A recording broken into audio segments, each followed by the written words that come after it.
യോഹന്നാൻ എഴുതിയ സുവിശേഷം 6-ാം അധ്യായമാണ് നമ്മൾ പഠിച്ചു വരുന്നത്. അതിൽ ഒന്നാമത്തെ അടയാളത്തെ തുടർന്ന് രണ്ടടയാളങ്ങളുണ്ട്. കർത്താവ് ചെയ്യുന്ന രണ്ട് അത്ഭുതങ്ങളുണ്ട്.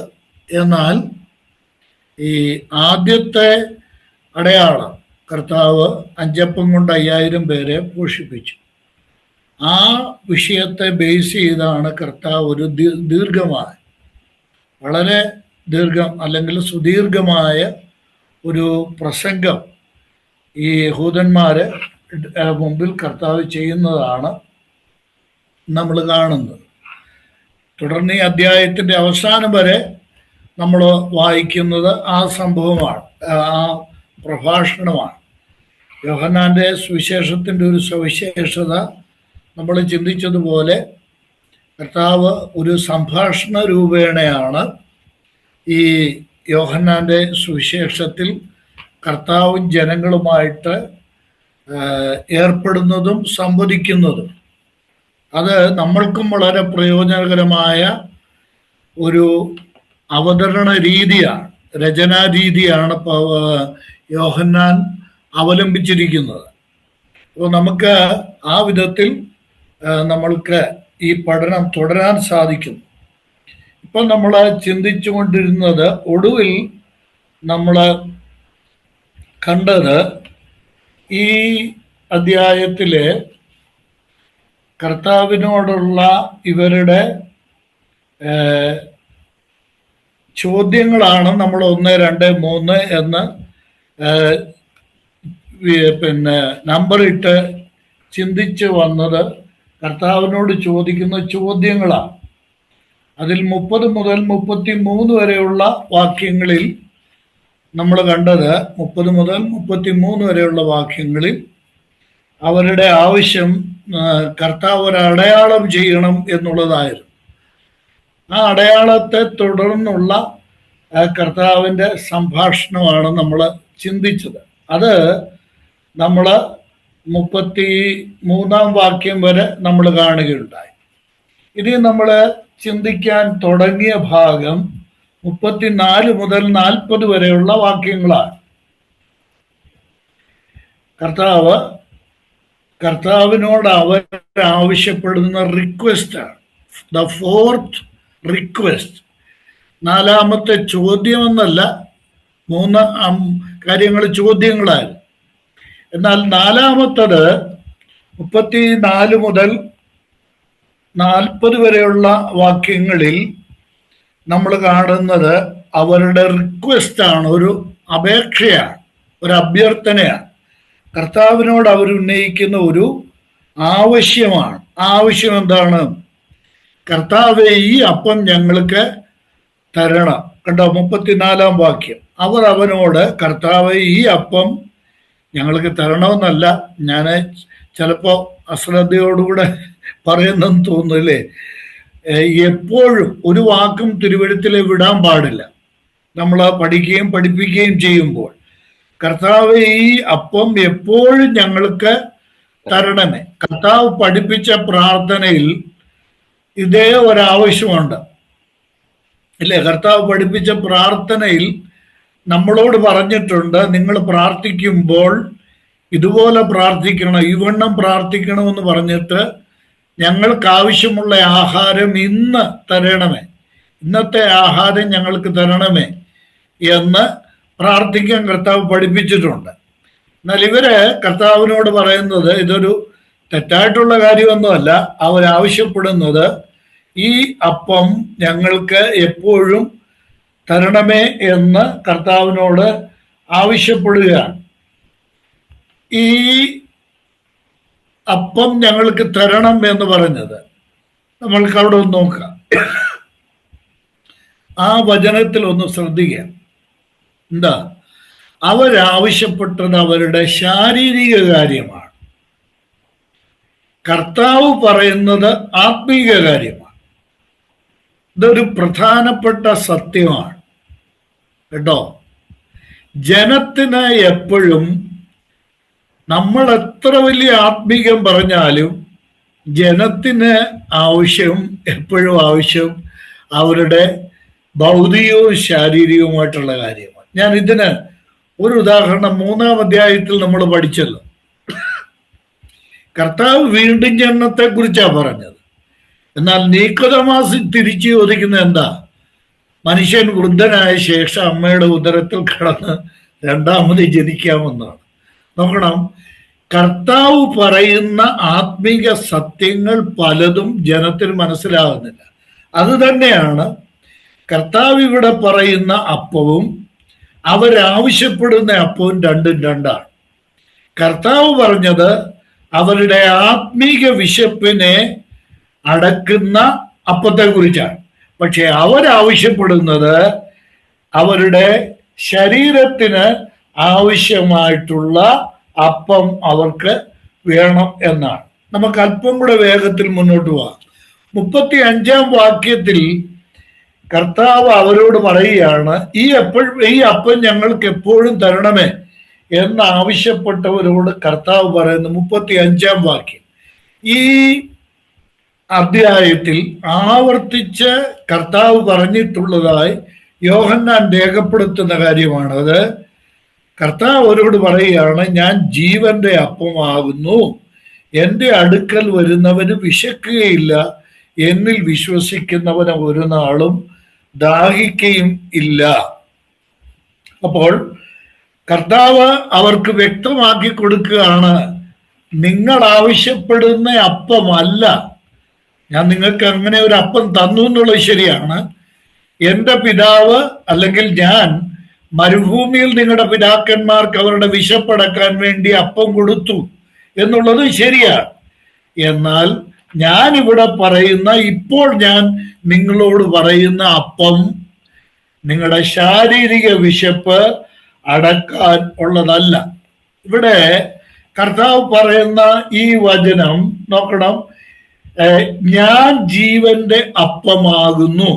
35-ാം വാക്യം ഇവിടെ കർത്താവിന്റെ ആളത്വത്തെയാണ് അവതരിപ്പിക്കുന്നത്.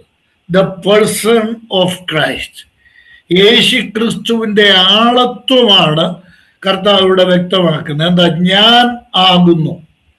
നമ്മൾ ഈ സുവിശേഷത്തിൽ കർത്താവ് പറയുന്ന ഈ അനുഗ്രഹീതമായ അവകാശം കളയും നമ്മൾ ആവർത്തിച്ച് ചിന്തിക്കുന്നുണ്ട്.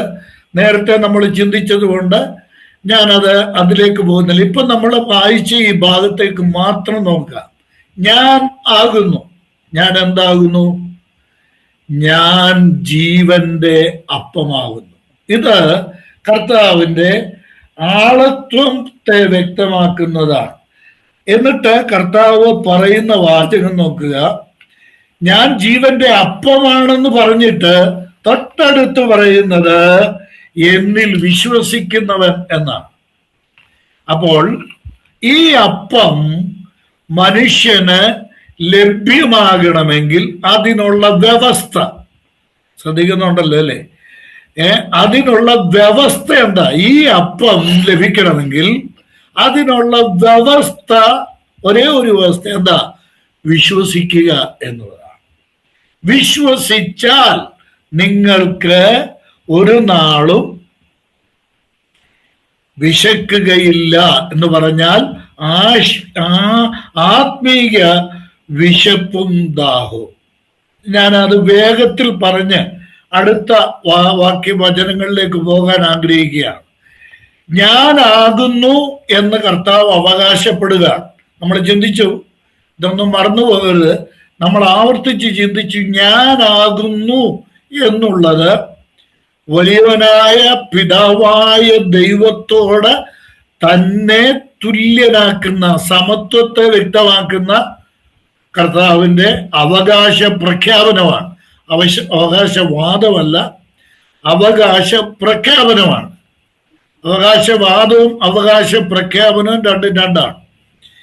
ഒരാള് താൻ അല്ലാത്ത ഒന്ന് ആണെന്ന് അവകാശവാദം ചെയ്യാം, താൻ അല്ലാത്തത്. എന്നാൽ യേശു ക്രിസ്തു താൻ എന്തായിരിക്കുന്നുവോ അതാണെന്ന് പ്രഖ്യാപിക്കുകയാണ്. ഞാൻ ജീവന്റെ അപ്പമാകുന്നു. എൻ്റെ എന്നിൽ വിശ്വസിക്കുന്നവൻ വിശക്കുകയില്ല. ഇനി ആ 35-ാം വാക്യത്തിൽ 2 കാര്യങ്ങൾ പറഞ്ഞിട്ടുണ്ട് കേട്ടോ. ഒന്ന് നോക്കി ആ വചനം ഒന്നുകൂടെ ഒന്ന് നോക്കി. 35-ാം വചനം ഒന്നുകൂടെ നോക്കുക. എന്താ? ഞാൻ ജീവന്റെ അപ്പമാകുന്നു, എന്റെ അടുക്കൽ വരിക, എന്നിൽ വിശ്വസിക്കുക. 2 കാര്യങ്ങൾ കർത്താവ് വ്യക്തമാക്കുകയാണ്. ഒന്ന്, എന്റെ അടുക്കൽ വരിക. 2, എന്നിൽ വിശ്വസിക്കുക. ഈ 2 പ്രക്രിയ മനുഷ്യനെ സംബന്ധിച്ചിടത്തോളം അനിവാര്യമാണ്. എന്നിട്ട് കർത്താവ് അവരെ കുറിച്ചൊരു സത്യസന്ധമായ ആരോപണം കർത്താവ് വ്യക്തമാക്കുകയാണ്. നിങ്ങൾ എൻ്റെ തൊട്ടടുത്ത് വന്നു, എന്നെ കണ്ടു, എന്നിട്ടും നിങ്ങൾ വിശ്വസിക്കുന്നില്ല. 36-ാം വാക്യം. കർത്താവിന്റെ അടുത്താണ് അവർ നിൽക്കുന്നത്. കർത്താവിനെ അവർ കണ്ടു. കർത്താവ് ആരാണെന്ന് കർത്താവ് അവരുടെ മുമ്പിൽ വ്യക്തമാക്കി. എന്നിട്ടും അവർ കർത്താവിൽ വിശ്വസിക്കുന്നില്ല. ഇവിടെ ഈ 36-ാം വാക്യം എല്ലാവരും ഒരു വട്ടം കൂടെ ശ്രദ്ധിക്കണേ. ഈ 36-ാം വാക്യത്തിൽ പറയുന്നത്, നിങ്ങൾ എന്നെ കണ്ടിട്ടും വിശ്വസിക്കുന്നില്ല. ഇതൊക്കെ വലിയ ആത്മീയ മർമ്മം എന്ന് പറയാൻ പറ്റില്ല. കാര്യം പുതിയ നിയമത്തിലെ കാര്യങ്ങളൊന്നും മർമ്മമല്ല, വെളിപ്പെടുത്തപ്പെട്ട സത്യമാണ്. വലിയ ആത്മീയ സത്യങ്ങളായത് ഈ പറയുന്നത്.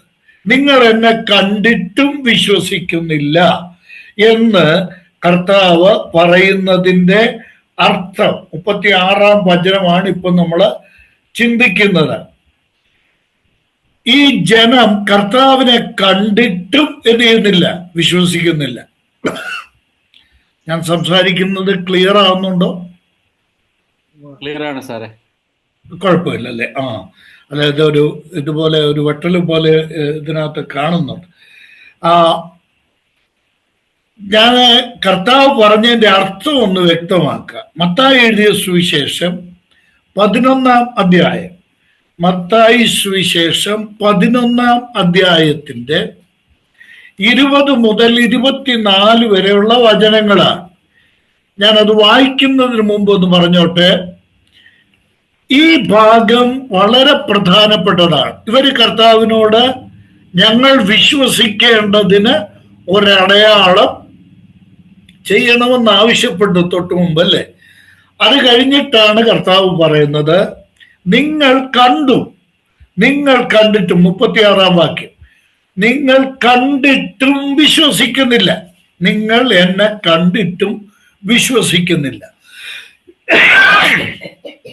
സോറി, ഇന്ന് രാവിലെ മുതൽ എനിക്കൊരു ചുമയുണ്ട് കേട്ടോ, ക്ഷമിക്കണം. 11-ാം അധ്യായത്തിലേക്ക്, നമ്മളിപ്പോ പറഞ്ഞ 11-ാം അധ്യായത്തിലേക്ക് വന്നു. അവിടെ ജനം കണ്ടിട്ടും വിശ്വസിക്കുന്നില്ല. ദൈവം ജനത്തോട് അവർക്ക് കാണത്തക്ക വിധത്തിൽ ഏർപ്പെട്ടാലും ജനം വിശ്വസിക്കയില്ല. അതിന്റെ കാരണമുണ്ട്, അത് ഈ അധ്യായത്തിൽ പറയുന്നുണ്ട്. നോക്കണം, ഇവിടെ മത്തായി സുവിശേഷം 11-ാം അധ്യായത്തിന്റെ 20 മുതൽ 24 വരെയുള്ള വാക്യങ്ങളിൽ കർത്താവ് വലിയൊരു ആത്മീക സത്യം വ്യക്തമാക്കുക. കുര്യാച്ചൻ സോഹറിന് ഞാൻ പറഞ്ഞ വിഷയമൊക്കെ സംസാരിച്ചു എന്ന് ഷൈജൻ ബ്രദറിൽ നിന്ന് കേട്ടത് സന്തോഷമായി. അതുപോലെ ഈ കാര്യങ്ങൾ പ്രത്യേകം നോട്ട് ചെയ്യുക, പ്രത്യേകം ഓർത്തിരിക്കേണ്ട കാര്യമാണ് ഇപ്പോൾ പറയാൻ. ആ 20-ാം വാക്യം നോക്കിയേ. കർത്താവ് താൻ തന്നെ പറയുകയാണ്, 11-20. പിന്നെ അവൻ തന്റെ വീര്യപ്രവർത്തികൾ മിക്കതും നടന്ന പട്ടണങ്ങൾ മാനസാന്തരപ്പെടായികയാൽ അവയെ ശാസിച്ചു തുടങ്ങി. എന്റെ ദൈവമേ, ഒന്ന് ചിന്തിച്ചു നോക്കിയേ. വീര്യപ്രവൃത്തി കണ്ട ജനം രക്ഷിക്കപ്പെടുമോ? ജനം വിശ്വസിക്കുമോ? തന്റെ വീര്യപ്രവർത്തികൾ നടന്ന പട്ടണങ്ങൾ എന്ത് ചെയ്തില്ല? മാനസാന്തരപ്പെട്ടില്ല. വീര്യപ്രവർത്തികൾ മിക്കതും നടന്ന പട്ടണങ്ങൾ വിശ്വസിച്ചില്ല. എന്നിട്ട് കർത്താവ് ഓരോ പട്ടണത്തിന്റെ പേര് പറയുകയാണ്. നോക്കുക 21. എന്താ?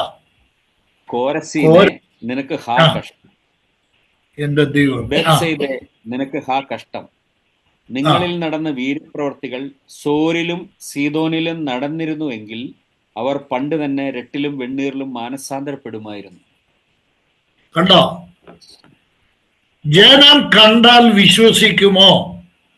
അവരുടെ കണ്ണിന്റെ മുമ്പിൽ വീര്യപ്രവർത്തികൾ നടന്നത് അവർ കണ്ടു. കണ്ടിട്ട് അവർ വിശ്വസിച്ചോ? ഇനി നോക്കുക 22-ാം വാക്യം. ന്യായവിധി ദിവസത്തിൽ നിങ്ങളെക്കാൾ സോരിനും സീദോനും സഹിക്കാവതാ. ഇതിന്റെയൊക്കെ അർത്ഥം ചിന്തിച്ചോണേ. ഞാൻ ചെയ്ത അത്ഭുതങ്ങൾ നിങ്ങൾ നേരിട്ട് കണ്ടു. കോരസിനെയും ബത്സയിദയെയും കർത്താവ് പേര് വിളിച്ചിട്ട് പറയും. ഇനിയും തീർന്നില്ല. ഇനിയും കർത്താവിന്റെ പട്ടണം 23-ാം വാക്യം. യേശു കർത്താവിന്റെ പട്ടണം ഇനിയും പറയാമോ? നേതാ, നീയോ കഫർനഹൂമേ സ്വർഗത്തോളം ഉയർന്നിരിക്കുമോ? നീ പാതാളം വരെ താണുപോകും. അടുത്തത് വീര്യപ്രവൃത്തി പറയുന്നുണ്ടോ? വീര്യപ്രവർത്തികൾ സോദോമിൽ നടന്നിരുന്നെങ്കിൽ ഇന്നത് ചാവുകടലായി കിടക്കുകയായിരുന്നു. ഈ അത്ഭുതം സോദോമിൽ നടന്നിരുന്നെങ്കിൽ അവര് പണ്ട് തന്നെ മാനസാന്തരപ്പെടുമായിരുന്നു. എന്ന് പറഞ്ഞാൽ അത് ഇന്ന് വരെ നിലനിൽക്കുമായിരുന്നു. എന്നാൽ ന്യായവിധി ദിവസത്തിൽ നിന്നേക്കാൾ സോദോമ്യരുടെ നാടിന് സഹിക്കാവുന്ന. ഈ പറഞ്ഞതിന്റെ ഒക്കെ അർത്ഥം നിങ്ങളൊന്ന് ചിന്തിച്ചോണേ. എന്താ കർത്താവ് പറഞ്ഞേ? ഞാൻ സ്വർഗത്തിൽ നിന്ന് ഇറങ്ങി വന്ന് നിന്റെ കണ്ണിന്റെ മുമ്പിൽ ഇത്രയും വലിയ വീര്യപ്രവർത്തികൾ ചെയ്തിട്ട് നീ വിശ്വസിച്ചില്ലെങ്കിൽ, ഞാൻ നേരിട്ടിറങ്ങി വന്നല്ല, എന്റെ പ്രവാചകന്മാർ മുഖാന്തരം ഞാൻ ഏർപ്പെട്ടതാണ് സോരും സീദോനും സോദോമും ഒക്കെ. ഞാൻ നേരിട്ട് വന്ന് പറഞ്ഞതല്ല, ഞാൻ നേരിട്ട് വന്ന് പ്രവർത്തിച്ചതല്ല. ആ നഗരത്തിന് അവർക്ക് നിന്നേക്കാൾ ന്യായവിധി ദിവസത്തിൽ പോംവഴിയുണ്ട്, പോക്കുവഴിയുണ്ടെന്നാണ് കർത്താവ് പറഞ്ഞത്. നോക്കണം, ഇവിടെ ഒരു വലിയ ആത്മീക സത്യം സഹോദരങ്ങളെ മറന്നു പോകരുത്. എൻ്റെ ഈ മെസ്സേജ് പിന്നീട് യൂട്യൂബിലൊക്കെ ശ്രദ്ധിക്കുന്നവരാണെങ്കിലും ഞാൻ വളരെ സന്തോഷിക്കുന്നു കേട്ടോ. എൻ്റെ ഒരു കാരണം, ഞാൻ ഈ കഴിഞ്ഞ ദിവസം ഒരു ശവസംസ്കാരത്തിന് പോയി. ആ ശവസംസ്കാരത്തിന് ചെന്നപ്പോ വളരെ ബൈബിള് മാനിക്കുകയും പഠിക്കുകയും പഠിപ്പിക്കുകയും ചെയ്യുന്ന ബ്രദർ സമൂഹത്തിലെ ഒരു ദൈവദാസന, ഒരു വളരെ അറിയപ്പെടുന്ന ഒരു ആള് തന്നെയാണ്. അറിയപ്പെടുന്ന എന്ന് പറഞ്ഞാൽ അദ്ദേഹത്തിന്റെ സഭയോട് ബന്ധപ്പെട്ടും കുടുംബങ്ങളോട് ബന്ധപ്പെട്ടും എനിക്കും അറിയാവുന്ന. നേരത്തെ വിദേശത്തായിരുന്നു. അദ്ദേഹം എന്നോട് പറഞ്ഞു, എന്റെ കാതിൽ പറയാ, തൊട്ട് പുറകിലിരിക്കുക. അപ്പൊ മുമ്പിൽ ശുശ്രൂഷകളൊക്കെ നടക്കുമ്പോൾ എന്റെ കാതിൽ പറയാ, വളരെ ഞാൻ യോഹന്നാന്റെ സുവിശേഷത്തിന്റെ ആ പഠനം ഫോളോ ചെയ്യുന്നുണ്ട് കേട്ടോ, എനിക്ക് വലിയ പ്രയോജനമാണ്, എനിക്ക് വലിയ പ്രയോജനം ചെയ്യുന്നത്. ഞാൻ എന്തിനാ ഇത് പറഞ്ഞെന്നറിയോ? ഞാൻ സ്വയം പുകഴ്ചയ്ക്ക് വേണ്ടി പറഞ്ഞല്ല. പിന്നീട് യൂട്യൂബിൽ ശ്രദ്ധിക്കുന്ന പ്രിയപ്പെട്ടവരോട് ഞാൻ വ്യക്തമാക്കുകയാണ്, ഈ അത്ഭുതങ്ങൾക്കും അടയാളങ്ങൾക്കും പുറകെ പോയി ജീവിതം നഷ്ടപ്പെടുത്തുന്നവരോട് വളരെ സഹതാപമായിരിക്കും. മെനഞ്ഞാന്ന് രാത്രി ഇപ്പം ഞാനിരിക്കുന്ന ഈ കസേരയിൽ ഇരുന്ന ഒരു സഹോദരൻ റോമിലായിരുന്നു. അദ്ദേഹത്തിന്റെ ഭാര്യ ഇപ്പോഴും അവിടെയാണ്, നഴ്സാണ്, അവർ ജോലി ചെയ്യുകയാണ്. പെന്തക്കോസ്ത് വിശ്വാസത്തിലേക്ക് ജ്ഞാനായ വിഭാഗത്തിൽ നിന്ന് വന്ന ഒരു അനുഗ്രഹിക്കപ്പെട്ട വചനം പഠിക്കാനുള്ള അദ്ദേഹത്തിന്റെ താല്പര്യം കണ്ട് എനിക്ക് അത്ഭുതം തോന്നി.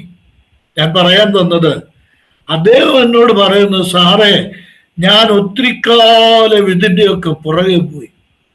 ഒരിടത്ത് ചെന്ന് പ്രാർത്ഥിക്കാനിരുന്നപ്പോഴാണ് ഒരാൾ പറയുന്നു, ബോ ബോ ബോ ബോ ബോ ചെവി വന്ന് പറയാൻ, ബോ ബോ ബോംബെ, ഞാൻ നിന്നെ ബോംബെയിലേക്ക് അയച്ചിരിക്കും. വേറെടുത്ത് ചെന്നപ്പോഴാ പറയുന്നത് സാ സാ സാ സാ സാ, ഞാൻ നിന്നെ സലാലയിലേക്ക് അയച്ചിരിക്കും.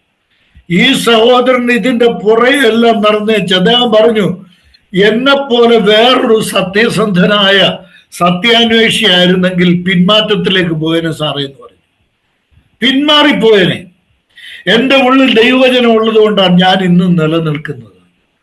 ഞാൻ പറയട്ടെ സഹോദരങ്ങളെ, പ്രത്യേകം ശ്രദ്ധിക്കണേ, ഈ ലോകത്തിൽ ഇന്ന് പ്രചരിക്കുന്ന സുവിശേഷം ദൈവവചനത്തിൽ നിന്ന് തികച്ചും അന്യമാണ്. അടയാളം കണ്ടിട്ട് വിശ്വസിക്കുമെങ്കിൽ, നോക്ക്, യേശു കർത്താവ് അവരോട് പറയുകയാണ്, നിങ്ങൾ കണ്ടിട്ടും, 36 വാക്യം, യോഹന്നാൻ 6:36, നിങ്ങൾ കണ്ടിട്ടും എന്ത് ചെയ്യുന്നില്ല? വിശ്വസിക്കുന്നില്ല. മക്കളെ, കർത്താവ് പറഞ്ഞതാ, മക്കളെ, കാണുന്നത് കൊണ്ട് ഒരാൾ വിശ്വസിക്കണം എന്നില്ല. ഇത് വേദപുസ്തകത്തിന്റെ പ്രമാണമല്ല. കണ്ടു വിശ്വസിക്കുക എന്നുള്ളത് ബൈബിളിന്റെ പ്രമാണം അല്ല. കണ്ടാൽ ജനം വിശ്വസിക്കുക ഇല്ല, വിശ്വസിക്കണമെന്നില്ല. എന്തുകൊണ്ടാണ് കർത്താവ് ഈ ഒരു ആശയം അവരോട് പറഞ്ഞു? ഇതൊരു വലിയ പ്രിൻസിപ്പിളാണ്, ഒരു വലിയ തത്വമാണ്. എൻ്റെ ഈ ക്ലാസ്സിൽ സംബന്ധിക്കുന്നവരൊക്കെ ഇതൊക്കെ ചിന്തിക്കും എന്നുള്ളത് എനിക്ക് നന്നായിട്ട് അറിയാം. നമുക്ക് നോക്കാം. കർത്താവ് ഇതിനോട് ബന്ധപ്പെട്ട് യോഹന്നാൻ എഴുതിയ സുവിശേഷത്തിൽ തന്നെ നമ്മൾക്ക് വേറൊരു സംഭവം കാണാം. 9-ാം അധ്യായമാണ്. യോഹന്നാൻ എഴുതിയ സുവിശേഷം 9-ാം അധ്യായത്തിലാണ്. ശ്രദ്ധിക്കണേ, അവിടെ കണ്ണിന് കാഴ്ചയില്ലാത്ത ഒരാളിന്റെ കാര്യമാണ് പറയുന്നത്. പിറവിയിലെ കുരുടൻ കർത്താവ് സൗഖ്യം കൊടുത്തു. അത് കഴിഞ്ഞിട്ടൊരു നമ്മൾ പഠിക്കാൻ പോകുന്ന ഭാഗമാണ്. സുദീർഘമായി ഇതുപോലെ തന്നെ യോഹന്നാൻ 6 പോലെ തന്നെ സുദീർഘമായ ഒരു സംഭവ പരമ്പര തന്നെ നമ്മൾക്ക് അവിടെ കാണാൻ പറ്റുന്നുണ്ട്. കർത്താവ് അവിടെ ഒരുപാട് കാര്യങ്ങൾ പറയുന്നുമുണ്ട്. അതിൽ ആ 39-ാം വാക്യം നോക്കിയേ. യോഹന്നാൻ 9:39 വാക്യം ഒന്ന് ശ്രദ്ധിക്കുക. എന്താ? കാണാത്തവർ കാണുവാനും കാണുന്നവർ കുരുടരാവാനും ഇങ്ങനെ ന്യായവിധിക്കായി ഞാൻ ഇഹലോകത്തിൽ വന്നു എന്ന് യേശു പറഞ്ഞു. കണ്ടോ, ഇതിന്റെ അടിയിൽ ചുവന്ന മഷിക്ക് വരയിടും. അണ്ടർലൈൻ ചെയ്യുന്നുണ്ടെങ്കിൽ, ബൈബിളിൽ അണ്ടർലൈൻ ചെയ്യുന്നവരാണെങ്കിൽ ഈ വചനത്തിൽ ഒരു പൊതു പ്രിൻസിപ്പിൾ ലോകത്തിൽ ഒരു മതാചാര്യനും ഒരു താത്വികാചാര്യനും ഇന്നുവരെ പറഞ്ഞിട്ടില്ലാത്ത സ്തോത്രം, ഒരു മഹത്തായ സത്യം കർത്താവിടെ വ്യക്തമാക്കുക. എന്താ പറഞ്ഞത്? ഞാൻ ലോകത്തിൽ വന്നിരിക്കുന്നത് എന്തിനാണെന്നറിയാമോ? ക്രിസ്മസ് കാലഘട്ടമാണല്ലോ ഇത്, ഡിസംബർ. കർത്താവിന്റെ ലോകത്തിലേക്കുള്ള വരവിനെ കുറിച്ചുള്ള ആഘോഷങ്ങൾ നടക്കുകയാണ്. എന്നാൽ ഈ ക്രിസ്ത്യാനി എന്ന് പറയുന്ന ഒരാള് എന്ന് പറഞ്ഞ ഈ ആഘോഷം കൊണ്ട് നടക്കുന്ന ഒരൊറ്റ പുള്ളികള് കർത്താവ് വന്നത് എന്തിനാണെന്ന് ചിന്തിക്കുന്നില്ല. ഈ പുതിയ നിയമം നമ്മൾ പഠിച്ചാൽ കർത്താവ് താൻ തന്നെ പറയുന്നുണ്ട്, ഞാൻ എന്തിനാ ഈ ലോകത്തിലേക്ക് വന്നതെന്ന്. ഞാൻ അതെല്ലാം കൂടെ ഒരു ലിസ്റ്റ് തയ്യാറാക്കി ഒരു പഠനം ശരിയാക്കണമെന്ന് കരുതിയിരിക്കുകയാണ് ഈ നാളുകൾ. ഒത്തിരി കാര്യങ്ങൾ ഞാൻ ബൈബിളിൽ തന്നെ എഴുതി വച്ചിട്ടുണ്ട്. എൻ്റെ കയ്യിൽ ഈ ഉപയോഗിക്കുന്ന ബൈബിളിൽ തന്നെ യേശുക്രിസ്തു എന്തിനാണ് വന്നതെന്ന് ഒടുവിലത്തെ പേജിൽ ഞാൻ എഴുതി വച്ചിട്ടുണ്ട്. ഇതൊരു വലിയ പഠനമാണ്. എന്നാൽ ഞാൻ അധികം ശ്രദ്ധിക്കാത്ത ഒരു വചനമായിരുന്നു ഇത്. ഈ 9:39 വചനം ഞാൻ അധികം ശ്രദ്ധിച്ചിട്ടുള്ളതല്ല. ഇതൊരു വലിയ പ്രിൻസിപ്പിളാണ്, ഒരു വലിയ സത്യമാണ്. എന്താ കർത്താവ് പറഞ്ഞത്? കാണാത്തവർ കാണുവാനും കാണുന്നവർ കുരുടരാകുവാനും ഇങ്ങനെ ന്യായവിധിക്കായി ഞാൻ ലോകത്തിൽ വന്നു. എന്തിനാ? യേശുക്രിസ്തു ക്രിസ്മസ്, യേശുക്രിസ്തു ലോകത്തിൽ വന്നത് എന്തിനാ? ഇവിടെ 2 വൈരുദ്ധ്യങ്ങളാണ് ഇവിടെ പറഞ്ഞിരിക്കുന്നത്, 2 വിരുദ്ധ സത്യങ്ങൾ. എന്താ? കാണാത്തവർ കാണും, പിന്നെ കാണുന്നവർ കുരുടരാകും. യേശു കർത്താവിന്റെ തൊട്ടു മുമ്പിലിരുന്ന് അത്ഭുതം കണ്ട് ആ കൈകളിൽ നിന്ന് ശിഷ്യന്മാർ വാങ്ങി അവർക്ക് കൊടുത്ത അപ്പം തിന്ന ആ അത്ഭുതം കണ്ടവർ എന്ത് ചെയ്തില്ല? കർത്താവിൽ വിശ്വസിക്കുന്നില്ല. കണ്ടോ? കർത്താവിൽ വിശ്വസിക്കുന്നില്ല. അതേസമയം യോഹന്നാൻ 9 ലോകത്തിലുള്ള ഒരു കാഴ്ചയും കണ്ടിട്ടില്ല, സ്വന്തം മാതാപിതാക്കളെ പോലും കണ്ടിട്ടില്ല. യേശുക്രിസ്തു സൗഖ്യം കൊടുത്ത ഒരു കുരുടൻ, കാണാത്തവൻ എന്ത് ചെയ്തു? കണ്ടു, യേശുക്രിസ്തുവിൽ വിശ്വസിച്ചു. നോക്കണം, ആ വിശ്വാസം മറ്റുള്ളവരെ ന്യായം വിധിക്കുന്നതാണ്, വിശ്വസിക്കാത്തവരെ ന്യായം വിധിക്കുന്നതാണ്. ഇതാണ് ഒരു വലിയ പ്രിൻസിപ്പിൾ കർത്താവ് പറയുക. ഇനി നമുക്ക് 6:36 വരാം. എന്താ കർത്താവ് പറഞ്ഞ? എന്താ? എന്നെ നിങ്ങൾ കണ്ടിട്ടും വിശ്വസിക്കുന്നില്ല. സ്വർഗത്തിൽ നിന്ന് വന്ന ജീവന്റെ അപ്പമാണ് ഞാനെന്ന് നിങ്ങളോട് ഞാൻ പറഞ്ഞിട്ടും നിങ്ങൾ വിശ്വസിക്കുന്നില്ല. ഇത് കർത്താവ് വ്യക്തമാക്കുകയാണ്. ഇങ്ങനെയുള്ള കാര്യങ്ങൾ കേട്ട ഇതൊക്കെ അങ്ങോട്ട് ഉൾക്കൊള്ളാൻ പറ്റാതെ വന്നപ്പോഴാണ് 66 വാക്യം നോക്കിയേ. നമ്മൾ വീണ്ടും ഈ 66 വാക്യം ശ്രദ്ധിക്കേണ്ടി വരും. യോഹന്നാൻ 6:66. എന്താ? അന്നു മുതൽ അവന്റെ ശിഷ്യന്മാരിൽ പലരും പിൻവാങ്ങിപ്പോയി. കർത്താവിന്റെ കൂടെ സഞ്ചരിക്കാൻ വലിയ ബുദ്ധിമുട്ടാണ്. വ്യക്തമാക്കാം, എല്ലാവർക്കും കർത്താവിന്റെ കൂടെ യാത്ര ചെയ്യാൻ പറ്റില്ല. കർത്താവിന്റെ ഉപദേശത്തിന്റെ ശരിയായ ഭാഗങ്ങളും കർത്താവായ യേശുക്രിസ്തുവിന്റെ ഉപദേശത്തിന്റെ ശരിയായ വസ്തുതകളും മനസ്സിലാക്കി കഴിഞ്ഞാൽ അകത്ത് ജീവനുള്ളവന് മാത്രമേ കർത്താവിന്റെ കൂടെ പോകാൻ പറ്റൂ. ബാക്കിയുള്ളവർക്ക് കർത്താവിനെ പിന്തുടരാൻ കർത്താവിന്റെ കൂടെ സഞ്ചരിക്കാൻ സാധിക്കില്ല. വ്യക്തമായിട്ട് ഞാൻ ഓർമ്മിപ്പിക്കാം പ്രിയപ്പെട്ടവരെ. എത്രയോ പേരാണ് വിട്ടുപോകുന്നത്. ഞാൻ പലപ്പോഴും ചിന്തിച്ചിട്ടുണ്ട്. എൻ്റെ കൂടെ തന്നെ വിശ്വാസ ജീവിതത്തിന് ഇറങ്ങിയ പലരെയും ഞാനിപ്പോ കാണുന്നില്ല ഈ മണ്ഡലത്തിൽ. നക്ഷത്രങ്ങൾ പോലെ ലോകെ ശോഭിച്ചോരിൽ ചിലരെ കാണുന്നില്ലേ ഞാൻ ഈ ശുദ്ധർ കൂട്ടത്തിൽ എന്നൊരു ഭക്തൻ പാടിയിട്ടുണ്ട്. പാസ്റ്റർ CS മാത്യു എഴുതിയ പാട്ടാണെന്നാണ് എൻ്റെ ഓർമ്മ. നക്ഷത്രങ്ങളെ പോലെ ശോഭിക്കേണ്ടവരാണ്, ശോഭിച്ചവരാണ്. അവരെ പലരെയും ഇപ്പൊ കാണുന്നില്ല. കാര്യം എന്താ? കർത്താവിന്റെ ഈ ഉപദേശം സഹിക്കാൻ വലിയ ബുദ്ധിമുട്ടാണ്. അത് സഹിച്ച് മുന്നോട്ട് പോകാൻ വലിയ ബുദ്ധിമുട്ടാണ്. എന്തുകൊണ്ടാണ്? നമ്മൾ പലപ്പോഴും ചിന്തിക്കും. ഷൈജ ബ്രദറാണെങ്കിലും കുര്യാച്ചൻ സഹോദരനാണെങ്കിലും നമ്മുടെ ജിജി സാറാണെങ്കിലും മറ്റു സഹോദരന്മാരൊക്കെ, എന്റെ ദൈവമേ, ഞങ്ങൾ മനസ്സിലാക്കിയ ഈ സത്യം, ഈ കർത്താവിനെ ഞങ്ങൾ അറിഞ്ഞതുപോലെ എന്തുകൊണ്ടാ ഞങ്ങളുടെ കൂടെയുള്ള പള്ളിയിലുള്ളവരെ, ഞങ്ങളുടെ കുടുംബക്കാർ എന്തുകൊണ്ടാ അറിയാത്തത്? പലപ്പോഴും വേദനപ്പെട്ടിട്ടില്ലേ? ഞങ്ങളിതൊക്കെ ലളിതമായ സത്യം ഒന്ന് കണ്ട് ഞങ്ങൾ വന്നിട്ട് എന്തുകൊണ്ടാണ് അവർ വരാത്തത്? എൻ്റെ പ്രിയ സഹോദരങ്ങളെ, ഞാൻ ഓർമ്മിപ്പിക്കട്ടെ, നമുക്ക് നിരാശയുണ്ട്, നമുക്ക് ഭാരമുണ്ട്, നമ്മൾ അവർക്ക് വേണ്ടി പ്രാർത്ഥിക്കുന്നുണ്ട്. എന്നാൽ ഒരു വലിയ സത്യം ഇതിന്റെ പിൻപിലുണ്ട്. എന്താ? എല്ലാവർക്കും കർത്താവിനോടൊപ്പം സഞ്ചരിക്കാൻ കഴിയില്ല. അതിന്റെ കാരണം നമ്മൾ തുടർന്ന് ചിന്തിക്കാൻ പോവുകയാണ്. ഇനിയും വളരെ പ്രധാനപ്പെട്ട 37 വചനത്തിലേക്ക് വരാം. കർത്താവ് അവിടെ ഈ സത്യം കണ്ടിട്ടും നിങ്ങൾ വിശ്വസിക്കുന്നില്ല. നമ്മൾ പല ഭാഗങ്ങൾ നോക്കി എന്തുകൊണ്ടാണ് കണ്ടിട്ടും വിശ്വസിക്കാത്തത് എന്ന് നമ്മൾ അവിടെ കണ്ടു. എന്നാൽ തുടർന്ന് കർത്താവ് ആ ഫാക്ട്, ആ യാഥാർത്ഥ്യം കർത്താവ് കുറച്ചുകൂടെ വിശദീകരിക്കുക. നോക്കണം, 37 വചനം. നമുക്ക് ഓരോ വചനവും നമ്മൾ വായിച്ചു പോവുകയാണ് കേട്ടോ. 37 വചനം. പിതാവ് എനിക്ക് തന്നത് ഒക്കെയും എൻ്റെ അടുക്കൽ വരും. എൻ്റെ അടുക്കൽ വരുന്നവനെ, സ്തോത്രം, ഞാൻ ഒരു നാളും തള്ളിക്കളയില്ല.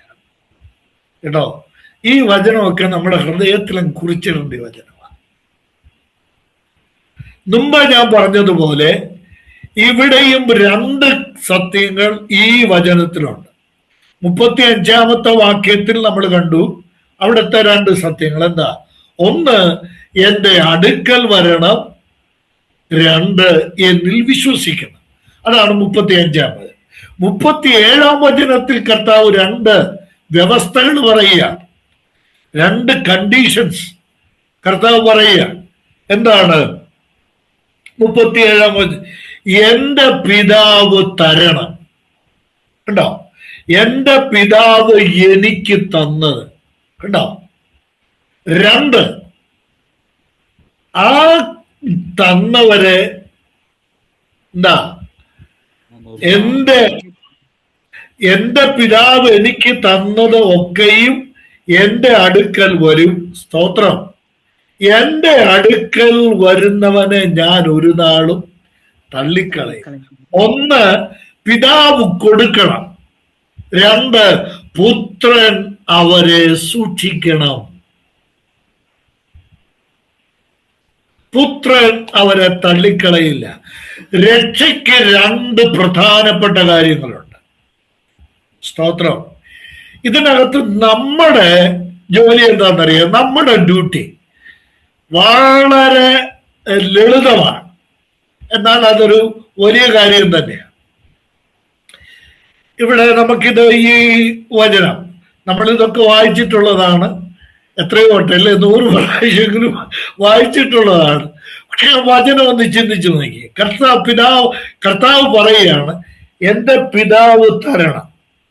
എൻ്റെ പിതാവ് എനിക്ക് തരുന്നതാണെങ്കിൽ അവൻ എൻ്റെ അടുക്കൽ വരും. അവൻ എൻ്റെ അടുക്കൽ വരികയാണെങ്കിൽ, സ്തോത്രം, ഞാൻ ഒരു നാളും അവനെ തള്ളിക്കളയില്ല. എൻ്റെ സഹോദരങ്ങളെ, ഇന്ന് ഈ ക്ലാസ്സിൽ എന്നെ കേൾക്കുന്ന, തുടർന്ന് കേൾക്കുന്ന ദൈവമക്കളോട് ഞാൻ പറയട്ടെ, പിതാവായ ദൈവം പുത്രന് കൊടുത്തത് കൊണ്ടാണ് നമ്മള് ഈ പുത്രന്റെ അടുക്കൽ ചെന്നത്. നമ്മൾ സ്വയമായിട്ട് ചെന്നതല്ല. ഇപ്പൊ ഞാൻ പറയുമ്പോൾ സ്തോത്രം പറയാൻ സാധ്യതയില്ല. കാര്യം അതിന്റെ ആഴം ഇപ്പൊ മനസ്സിലാകുക, നമുക്ക് ഇത്തിരി കഴിയുമ്പോൾ അത് മനസ്സിലാകും. അപ്പൊ നമ്മൾ കുറെ കൂടെ ഉച്ചത്തിലാണ് സ്തോത്രം എന്ന് പറയും. നോക്കണം, ഇവിടെ ഒരു വ്യക്തി അത്ഭുതം കണ്ടാൽ, അടയാളം കണ്ടാൽ, യേശു കർത്താവ് പറയാ, നിങ്ങളുടെ മുമ്പിൽ ഞാൻ ചെയ്ത അടയാളം നിങ്ങൾ കണ്ടു, എന്നെ നിങ്ങൾ കണ്ടു, എന്നിട്ടും നിങ്ങൾ എൻ്റെ അടുക്കൽ വരുന്നില്ല. കാരണം എന്താണെന്നറിയാമോ? എന്തുകൊണ്ട് നിങ്ങൾ എൻ്റെ അടുക്കൽ വരുന്നില്ല? ഉത്തരം, എൻ്റെ പിതാവ് തന്നല്ലാതെ നിങ്ങൾക്ക് എൻ്റെ അടുക്കൽ വരാൻ പറ്റിയല്ല. സ്തോത്രം. നമ്മുടെ രക്ഷയുടെ പിൻപിൽ പിതാവായ ദൈവത്തിന്റെ റോൾ. രണ്ട്, നമ്മുടെ രക്ഷയുടെ പിൻപിൽ നമ്മുടെ ഉത്തരവാദിത്വം. മൂന്ന്, നമ്മുടെ രക്ഷയുടെ പിൻപിൽ പുത്രൻ തമ്പുരാന്റെ മഹത്തായ ജോലി. പുതിയ നിയമത്തിലെ ഏറ്റവും വലിയ ഉപദേശ സത്യങ്ങളായി പറയുന്നത് ഈ കർത്താവ് ഈ പറഞ്ഞതിന്റെ വിശദീകരണമാണ് ലേഖനങ്ങളിൽ നമ്മൾ കാണുന്നത്. ഇതൊരു വലിയ സത്യമാണ്. ഉപദേശം എന്ന് പറഞ്ഞാൽ അതാണ്, യേശു ക്രിസ്തു എന്തു പഠിപ്പിച്ചു. രണ്ടാമത്, ലേഖനങ്ങളിലെ ഉപദേശങ്ങൾ എന്തൊക്കെയാണ്. അതിൽ രക്ഷയോട് ബന്ധപ്പെട്ട ഏറ്റവും വലിയ ഉപദേശ സത്യമാണ് ഇവിടെ കർത്താവായ യേശു ക്രിസ്തു വ്യക്തമാക്കുന്നത്. നമുക്ക് ഇതിനോട് ചേർത്ത് നമുക്ക് ഒരുപാട് കാര്യങ്ങൾ ചിന്തിക്കാനുണ്ട്. ഇവിടെ കർത്താവ് പറയുന്ന ഈ കാര്യം ഒന്ന് ഓർക്കണേ. ഇത് രണ്ടും ഇപ്പൊ ഞാൻ ഈ രണ്ട് കാര്യങ്ങൾ നമ്മുടെ റോൾ അങ്ങോട്ട് മാറ്റി വെക്കുകയാണ്. ഈ രണ്ട് കാര്യങ്ങൾ ഞാനൊന്ന് പറയാം. ഏതൊക്കെയാ? ഒന്ന്, പിതാവ് എനിക്ക് തരിക. ഈ ചേർത്താവ് പറയാം, പിതാവ് എനിക്ക് തരിക. രണ്ട്, പിതാവ് തരുന്ന ഒരാളെ പോലും ഞാൻ തള്ളി കളയുകയില്ല. ഇത് രക്ഷയോട് ബന്ധപ്പെട്ട രണ്ട് വലിയ സത്യങ്ങൾ വ്യക്തമാക്കുക. എന്നെ, ഷൈജൻ ബ്രദറിനെ, ഇവിടെ നമ്മുടെ ക്ലാസ്സിൽ സംബന്ധിക്കുന്ന എല്ലാവരെയും പിതാവ് എന്ത് ചെയ്തു? പിതാവായ ദൈവം യേശു ക്രിസ്തുവിന് കൊടുത്തു. പുത്രൻ എന്താ ചെയ്യുന്നത്? പിതാവ് കൊടുത്ത നമ്മളെ കർത്താവ് എന്ത് ചെയ്യുന്നു? സൂക്ഷിക്കുകയാണ്. നമുക്ക് ഇതൊക്കെ വലിയ സത്യങ്ങളാകട്ടോ. 39 വാക്യം കൂടെ ഇതിനോട് ചേർത്തൊന്ന് വെച്ചിട്ട്, അവൻ എനിക്ക് തന്നതിൽ ഒന്നും ഞാൻ കളയാതെ എല്ലാം ഒടുക്കത്തെ നാളിൽ ഉയർത്തെഴുന്നേൽപ്പിക്കും. എൻ്റെ ദൈവത്തിനും മഹത്വം. ഇതൊക്കെ നമ്മൾ ധ്യാനിക്കുമ്പോൾ നമ്മുടെ ഉള്ളം സന്തോഷിച്ചില്ലെങ്കിലുണ്ടല്ലോ, നമ്മൾ ശരിക്കും വിശ്വാസികളല്ലെന്ന് വരും കേട്ടോ. നമ്മൾ സ്വർഗത്തിൽ ചെല്ലുന്നത് നമ്മൾ ഏതാണ്ട് വലിയ കാര്യം ചെയ്തതുകൊണ്ടല്ല. ഈ രണ്ട് കാര്യം നടന്നിട്ടില്ലെങ്കിൽ കേട്ടോ, നമ്മളാരും സ്വർഗത്തിൽ ചെല്ലുകയല്ല. അപ്പൊ നമ്മളെ സ്വർഗത്തിൽ എത്തിക്കുന്ന ജോലി ആരുടേതാണ്? പിതാവിൻ്റെയും പിന്നെ പുത്രൻ്റെതുമാണ്. പിതാവ് പുത്രന്റെ കയ്യിലോട്ട് കൊടുക്കുന്നു, പുത്രൻ സൂക്ഷിക്കുന്നു. എന്നുവരെ പുത്രൻ സൂക്ഷിക്കും? നമ്മൾ പാപം ചെയ്യുന്നിടം വരെ. ആണോ? ആരും പണങ്ങല്ലേ? ആണോ? അല്ല. പിന്നെ എന്ന് വരെ? ഒടുക്കത്തെ നാള് വരെ. അവിടെ കൊടുത്തിരിക്കുന്ന വാക്ക് 39 കണ്ടോ? ഉയർത്തെഴുന്നേൽപ്പിക്കുന്ന, നമ്മൾ മരിച്ചു കഴിഞ്ഞിട്ട് നമ്മൾ ഉയർത്തെഴുന്നേൽപ്പിക്കുന്ന നാള് വരെ പുത്രൻ നമ്മളെ സൂക്ഷിക്കുകയാണ്. നമ്മുടെ മിടുക്കുകൊണ്ടും നമ്മുടെ കഴിവുകൊണ്ടും നമ്മൾ മസിൽ പിടിച്ച് നിൽക്കുന്നത് കൊണ്ടും അല്ല നമ്മൾ സ്വർഗത്തിൽ പോകുന്നത്. നമ്മളെ സൂക്ഷിക്കുന്നത് കൊണ്ടല്ല നമ്മൾ സ്വർഗത്തിലെത്തുന്നത് കേട്ടോ. പുത്രൻ സൂക്ഷിക്കുന്നത് കൊണ്ടാണ്.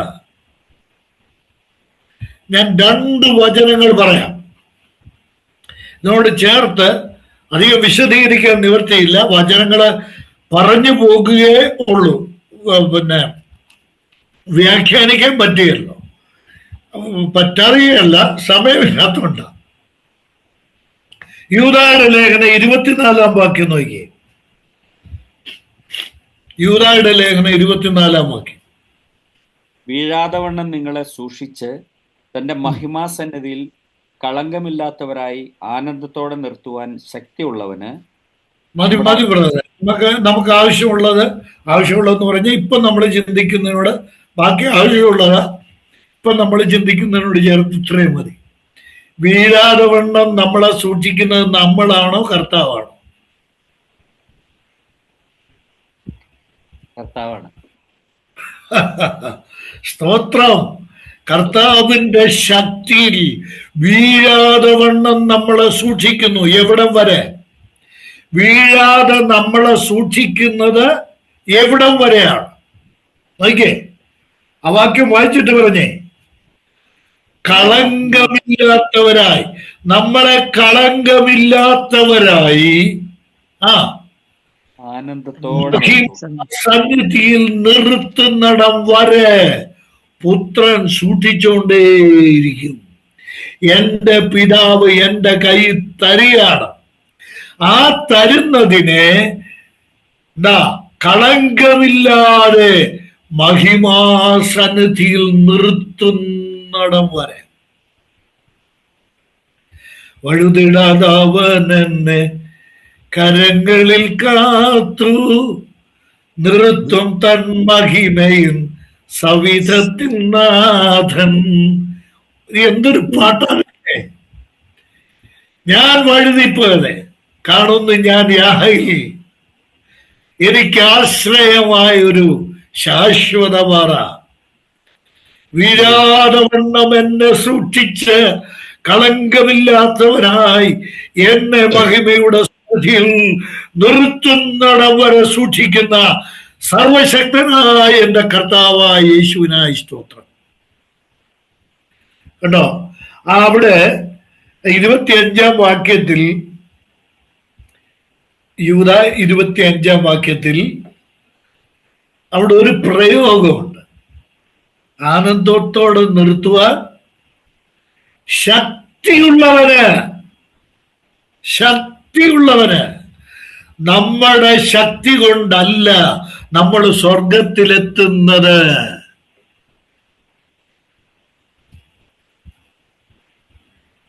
കേട്ടോ, നമ്മുടെ ശക്തി കൊണ്ടല്ല നമ്മൾ സ്വർഗത്തിലെത്തുന്നത്. പിന്നെ നമ്മളെ സ്വർഗത്തിലെത്തിക്കുന്നത് കർത്താവിന്റെ ശക്തിയാണ്. ഞാനിപ്പോ ഇത്രേ പറയാൻ നിവൃത്തിയുള്ളൂ കേട്ടോ, സമയം എന്നെ അനുവദിക്കുന്നു. ഇനി ഒരു വചനം കൂടെ ഒന്ന് കേട്ടെ. എഫേസ്യർക്ക് എഴുതിയ ലേഖനം 5-ാം അധ്യായത്തിൽ അവിടെ പൗലോസ്ലീഹ പറയുന്നത് എന്താണ്? നമ്മളെ കർത്താവിന്റെ മുമ്പിൽ നിർത്തും, മഹിമാസന്നിധിയിൽ നിർത്തുമെന്ന് യൂദ പറയും.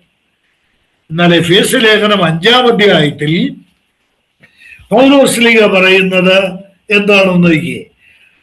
22 മുതലുള്ള വാക്യങ്ങളിൽ നമ്മൾ ഈ വിവാഹത്തിനൊക്കെ വായിക്കുന്ന ഭാഗമാണത്. എന്നാൽ കർത്താവ് തന്റെ സഭയെക്കുറിച്ച് പറയുന്ന കാര്യം, 25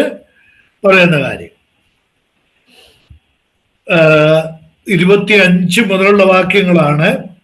അതിൽ 26-ാം വാക്യം നോക്കി. അവൻ അവളെ, അതെ, കർത്താവായ യേശു ക്രിസ്തു തന്റെ സഭയാകുന്ന മണവാട്ടി. ക്രിസ്തു സഭയെ, അതാണ് ഈ പറഞ്ഞതിന്റെ അർത്ഥം. ക്രിസ്തു സഭയെ വചനത്തോടു കൂടിയ ജലസ്നാനത്താൽ വെടിപ്പാക്കി വിശുദ്ധീകരിക്കേണ്ടതിനും, അടുത്തത്, കറ ചുളുക്കം മുതലായത് ഒന്നുമില്ലാതെ സഭയെ ശുദ്ധയും നിഷ്കളങ്കയുമായി തനിക്ക് തന്നെ തേജസ്സോടെ മുൻനിർത്തേണ്ടതിനും തന്നെത്താൻ അവൾക്ക് വേണ്ടി ഏൽപ്പിച്ചു കൊടുത്തു. ഈ വചനം നോക്കി ശ്രദ്ധിച്ചിട്ട് എന്റെ സഹോദരങ്ങളൊന്ന് പറഞ്ഞേ. കറയും ചുളുക്കവും മാറ്റി നമ്മളെ ശുദ്ധവും ശുദ്ധയും നിഷ്കളങ്കയുമായി സഭയെ കർത്താവിന്റെ മുമ്പിൽ നിർത്തുന്നത് ആരാ? യേശുക്രിസ്തുവിന്റെ ജോലിയാണത്. എന്റെ പ്രിയ സഹോദരങ്ങളെ, ചിന്തിക്കുന്നുണ്ടല്ലോ അല്ലേ? എല്ലാവരും എന്നോടൊപ്പം ചിന്തിക്കുന്നുണ്ടെന്ന് എനിക്ക് നന്നായിട്ട് അറിയാം. ഇതാണ് കർത്താവിന്റെ മഹാപൗരോഹിത്യ ശുശ്രൂഷ. ഇന്ന് സ്വർഗത്തിൽ നമ്മുടെ കർത്താവ് തമ്പുരാൻ ചെയ്യുന്ന ജോലി അതാ. കാൽവരി ക്രൂശിൽ ചോര തന്ന് രക്ഷിച്ച് ആ ജോലി അവിടെ അങ്ങ് നിർത്തുകയല്ല. പിന്നെ നമ്മളെ രക്ഷിച്ചു കഴിഞ്ഞിട്ട് നമ്മളെ തൻ്റെ മുമ്പിൽ തേജസ്സോടെ നിർത്താൻ വേണ്ടിയുള്ള ജോലിയിലാണ് കർത്താവായ യേശു ക്രിസ്തു. ഇപ്പോൾ കർത്താവ് ആ ജോലിയിലാണ്, ആ മഹത്തായ ജോലിയിലാണ്. മടങ്ങി വരാം നമുക്ക് യോഹന്നാൻ എഴുതിയ സുവിശേഷത്തിലേക്ക്. two stages of salvation. രക്ഷയുടെ 2 ഘട്ടങ്ങളായിട്ട് ഇവിടെ പറയുന്നത്. ഒന്ന്, പിതാവ് പുത്രന്റെ കയ്യിലേക്ക് കൊടുക്കുന്നു. നമുക്ക് നോക്കാം അത്. 2, പുത്രൻ അവരെ ഒടുക്കത്തെ നാളിൽ ഉയർത്തെഴുന്നേൽപ്പിക്കുന്നിടം വരെ തള്ളിക്കളയില്ല, സൂക്ഷിക്കുന്നു. എൻ്റെ അടുക്കൽ വരുന്നവനെ ഞാൻ എന്ത് ചെയ്യല? ഞാൻ ഒരു നാളും ഉപേക്ഷിക്കുകയില്ല, തള്ളിക്കളയില്ല. നമുക്ക് നോക്കാം. ഇത് കർത്താവ് വ്യക്തമാക്കുന്ന 6 വേദഭാഗങ്ങൾ ഞാനിവിടെ നോട്ട് ചെയ്തിട്ടു. 6 വേദഭാഗം കർത്താവ് ഈ ആശയം വ്യക്തമായി യോഹന്നാന്റെ സുവിശേഷത്തോട് ബന്ധപ്പെട്ടാണ് പ്രധാന കാര്യങ്ങൾ പറയാൻ ആഗ്രഹിക്കുന്നത്. നോക്കുക. 1, യോഹന്നാൻ എഴുതിയ സുവിശേഷം 17-ാം അധ്യായം കർത്താവിന്റെ പ്രാർത്ഥനയാണ്. അവിടെ കർത്താവ് വ്യക്തമാക്കുന്ന കാര്യം നോക്കുക. എന്തെല്ലാം കാര്യങ്ങളാണ് കർത്താവ് ചെയ്യുന്നതെന്ന് നോക്കണം. 17-ാം അധ്യായം എന്താ ഈ അധ്യായത്തിന്റെ പ്രത്യേകത? എന്താ യോഹന്നാൻ 17-ന്റെ പ്രത്യേകത? യേശുക്രിസ്തുവിന്റെ മഹാപൗരോഹിത്യ പ്രാർത്ഥനയാണ്. കർത്താവ് തന്റെ ജനത്തിന് വേണ്ടി പ്രാർത്ഥിക്കുകയാണ്. തന്റെ മുമ്പിലുള്ള അപ്പോസ്തലന്മാർക്ക് വേണ്ടി മാത്രമല്ല, രക്ഷിക്കപ്പെടാനുള്ള, കർത്താവ് പ്രാർത്ഥിക്കുന്ന ആ സമയത്ത് രക്ഷിക്കപ്പെടാനുള്ള എല്ലാവർക്കും വേണ്ടിയുള്ള പ്രാർത്ഥന. ആ പ്രാർത്ഥനയിൽ ഇതൊക്കെ ഓരോ വാക്കും ഞാൻ പറയുന്നത് ശ്രദ്ധിക്കണം. അന്നേരം കർത്താവിന്റെ മുമ്പിലുള്ളവർക്ക് വേണ്ടി മാത്രമല്ല, അവിടെ പറയുന്നുണ്ട് നിങ്ങൾക്ക് വേണ്ടി മാത്രമല്ല, നിങ്ങളുടെ വചനം കേട്ട് വിശ്വസിക്കാനിരിക്കുന്നവർക്ക് വേണ്ടി ഞാൻ പ്രാർത്ഥിക്കുന്നു എന്ന് കർത്താവ് പറയുന്നുണ്ട്. അപ്പോൾ ഇത് കർത്താവ് പ്രാർത്ഥിക്കുന്ന പ്രാർത്ഥനയിൽ നമ്മളും ഉണ്ടായിരുന്നു. ഇന്ന് ഈ ക്ലാസ് ചിന്തിക്കുന്ന ദൈവമക്കളെല്ലാവരും നമ്മളെല്ലാവരും ഓർത്ത് കർത്താവ് പ്രാർത്ഥിച്ചു. എന്താ കർത്താവ് ഈ 17-ാം അധ്യായത്തിൽ പറയുന്നത്? നോക്കുക. 17-ാം അധ്യായത്തിന്റെ 3-ാം വാക്യം ആദ്യം നമുക്ക് നോക്കാം. ഞാൻ പറഞ്ഞ കാര്യം വിട്ടുപോകരുത്. 17-ാം അധ്യായത്തിന് 3-ാം വാക്യം നോക്കാം. ഏകസത്യ ദൈവമായ നിന്നെയും നീ അയച്ചിരിക്കുന്ന യേശുക്രിസ്തുവിനെയും അറിയുന്നത് തന്നെ നിത്യജീവനാകുന്നു. 2-ാം വാക്യമാണ്. നീ അവന് നൽകിയിട്ടുള്ളവർക്കെല്ലാവർക്കും അവൻ നിത്യജീവനെ കൊടുക്കേണ്ടതിന് നീ സകല ജഡത്തിന്മേലും അവന് അധികാരം നൽകിയിരിക്കുന്നുവല്ലോ. ഷൈജൻ ബ്രദറെ, ഇവിടെ 2 പിതാവിന്റെ പുത്രന്റെ ജോലി കണ്ടോ? പിതാവ് ചെയ്തത് എന്താ? പിതാവിനെ നോക്കിയിട്ട് പുത്രൻ പറയാണ്, നീ എനിക്ക് തന്നു. ഉണ്ടോ? നീ അവന് നൽകിയിട്ടുള്ളവർ എന്ന് പറഞ്ഞാൽ പുത്രന് നൽകിയവർ, പിതാവായ ദൈവം പുത്രന് നൽകിയവർക്ക് പുത്രൻ എന്തോ ചെയ്തു? എന്ത് ചെയ്തു? 2-ാം വാക്യം നോക്കിയിട്ട് പറ. ആരെങ്കിലും അഡ്മിറ്റ് ചെയ്തിട്ട് പറയുന്നത്. നീ അവന് നൽകിയിട്ടുള്ളവർക്ക് എല്ലാവർക്കും അവൻ എന്ത് ചെയ്തു? ജീവനെ കൊടുക്കേണ്ടതിന് അവൻ നിത്യജീവൻ കൊടുത്തു. സ്തോത്രം. പിതാവ് നൽകി, പുത്രൻ എന്ത് ചെയ്തു? പുത്രൻ നിത്യജീവൻ കൊടുത്തു. വലിയ അക്ഷരത്തിൽ എഴുതിയിട്ടാണ്, വിടരുത്. ഇത് നമ്മുടെ രക്ഷയിൽ പിതാവായ ദൈവത്തിന്റെയും പുത്രന്റെയും ജോലി കണ്ടോ? എന്താ? പിതാവ് പുത്രന് കൊടുത്തു. സ്തോത്രം. പുത്രൻ എന്ത് ചെയ്തു? ആ കൊടുത്തപ്പോ തന്നെ കയ്യിലോട്ട് കിട്ടിയതും എന്ത് കൊടുത്തു? അവർക്ക് നിത്യജീവൻ കൊടുത്തു. എന്ന് പറഞ്ഞാൽ നിത്യജീവൻ എന്ന് പറഞ്ഞാൽ ഹിന്ദിയിലെ ഈ നിത്യജീവൻ എന്നുള്ളതിന് എന്താ പദം? നമ്മുടെ ജിജി സാറിനൊക്കെ അറിയാമല്ലോ. അനന്ത് ജീവൻ പായെങ്കിൽ, അനന്ത് ജീവൻ. അനന്ത് ജീവൻ എന്ന് പറഞ്ഞാൽ, അപ്പൊ എനിക്ക് കുറച്ച് ഹിന്ദി അറിയാം കേട്ടോ. അനന്ത് ജീവൻ എന്ന് പറഞ്ഞാൽ എന്താ? അന്തമില്ലാത്ത ജീവൻ,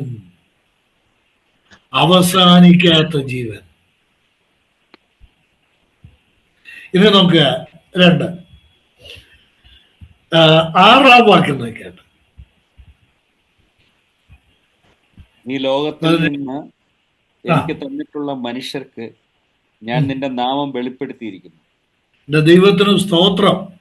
എന്റെ കർത്താവ് പറയാ, യേശു കർത്താവ് പിതാവായ ദൈവത്തോട് തന്നെ പറയുക, നീ ഈ ലോകത്തിൽ നിന്ന് കുറച്ചു പേരെ എനിക്ക് തന്നില്ലേ? സ്തോത്രം. ലോകക്കാരായിരുന്ന, ഈ ലോകത്തിന്റെ ചപ്പും ചവറുമായിരുന്ന, ആർക്കും വേണ്ടാതെ ത്യാജ കോടിയിൽ എറിയപ്പെട്ടിരുന്ന നമ്മളെ പിതാവ് ആ ചെളിക്കുണ്ടിൽ നിന്ന്, ആ ചണ്ടിക്കൂമ്പാരത്തിന്റെ നടുവിൽ നിന്ന് നമ്മളെ എടുത്ത് പുത്രന് കൊടുത്തു. പുത്രൻ നിത്യജീവൻ തരിക മാത്രമല്ല, പിന്നെ രണ്ടാമത്, ഞാൻ നിന്റെ നാമം അവർക്ക് വെളിപ്പെടുത്തി. മിണ്ടാൻ പറ്റുമോ എനിക്ക്? നാമം വെളിപ്പെടുത്തുക എന്നുള്ള വാക്കിന്റെ അർത്ഥം, ആ വാചകത്തിന്റെ അർത്ഥം സമയമുണ്ടോ പറയാൻ? എന്റെ ദൈവത്തിന് മഹത്വം. നമ്മൾക്ക് വെളിപ്പെടുത്തപ്പെട്ട് കിട്ടിയ ഈ സത്യം നമ്മൾക്ക് പിന്നാലെ ചിന്തിക്കാം. വെളിപ്പെടുത്തപ്പെട്ട ഈ സത്യങ്ങൾ ലോകത്തിൽ വേറെ ആർക്കും, സ്തോത്രം, സോക്രട്ടീസിന് കിട്ടിയില്ല. അദ്ദേഹം ക്രിസ്തുവിന് മുമ്പ് ജീവിച്ചിരുന്ന, നമ്മൾക്ക് വെളിപ്പെടുത്തി കിട്ടിയ ഈ സത്യം യേശു ക്രിസ്തു വെളിപ്പെടുത്തി. എന്താ? പിതാവിന്റെ നാമം, ദൈവത്തിന്റെ നാമം നമ്മൾക്ക് വെളിപ്പെടുത്തി. ഇനി മൂന്നാമത് 9-ാം വാക്യം നോക്കാം. 9-ാം വാക്യം, ഞാൻ അവർക്ക് വേണ്ടി അപേക്ഷിക്കുന്നു, ലോകത്തിന് വേണ്ടി അല്ല. നീ എനിക്ക് തന്നിട്ടുള്ളവർ നിനക്കുള്ളവർ ആകൊണ്ട് അവർക്ക് വേണ്ടി അത്രേ ഞാൻ അപേക്ഷിക്കുന്നത്. എന്റെ കർത്താവിന് സ്തോത്രം. നിത്യജീവൻ തന്നു. പിതാവ് കൊടുത്തവർക്ക് നിത്യജീവൻ കൊടുത്തു. രണ്ടാമത്, പിതാവ് പുത്രന് കൊടുത്തവർക്ക് പിതാവിന്റെ നാമം വെളിപ്പെടുത്തി കൊടുത്തു. മൂന്നാമത്, എന്റെ ദൈവമേ, സഹോദരങ്ങളെ, നിങ്ങൾക്ക് മനസ്സിലാകുന്നുണ്ടല്ലോ അല്ലേ? ഉണ്ടല്ലോ, മനസ്സിലാവുന്നുണ്ടോ? പിന്നെ എന്താ ചെയ്യുക? പിതാവ് കൊടുത്തിട്ടുള്ളവർക്ക് വേണ്ടി പുത്രൻ എന്ത് ചെയ്യുക? പിതാവിനോട് അപേക്ഷിച്ചുകൊണ്ടേയിരിക്കുക. കണ്ടോ?